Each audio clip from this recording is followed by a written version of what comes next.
বছর খানেকের মধ্যেই রাজ্যে বিধানসভা নির্বাচন। নদিয়ার কালীগঞ্জ বিধানসভা উপনির্বাচনে তৃণমূলের প্রার্থী হচ্ছেন আলিফা আহমেদ, সেখানকার বিধায়ক, প্রয়াত বিধায়ক নাসিরউদ্দিন আহমেদের কন্যা। আমাদের সঙ্গে রয়েছেন তিনি। কতটা আশাবাদী এরকম দলের তরফে বাবার জেতা আসনে ক্যান্ডিডেট হওয়ার পর?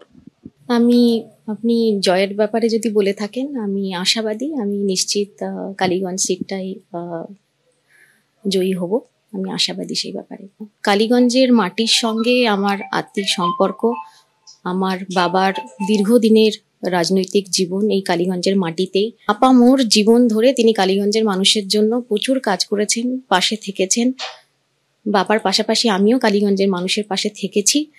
আমি আত্মবিশ্বাসী যে মানুষ তার রায় ঘোষণা করবে এবং আমাদের দিদির যে উন্নয়ন তার পক্ষেই মানুষ ভোট দেবে। 2016-এ বাম এবং কংগ্রেস জোটের কাছে আপনার বাবাই হেরেছিলেন, আর সুতরাং ইতিহাস কিন্তু বলে যে ওটা অপরাজেয় নয়। দেখুন, বাবা হেরে থাকলেও ব্যবধান ছিল মাত্র 600 ভোট। বাবা এতটাই বিশ্বস্ত সৈনিক ছিলেন যে আমাদের দিদি আবার 2021 সালে দলের যে টিকিট বাবাকেই দায়িত্ব দেন। 2021 সালে বিপুল সংখ্যক ভোটে কালীগঞ্জের মানুষ বাবাকে নির্বাচিত করেন।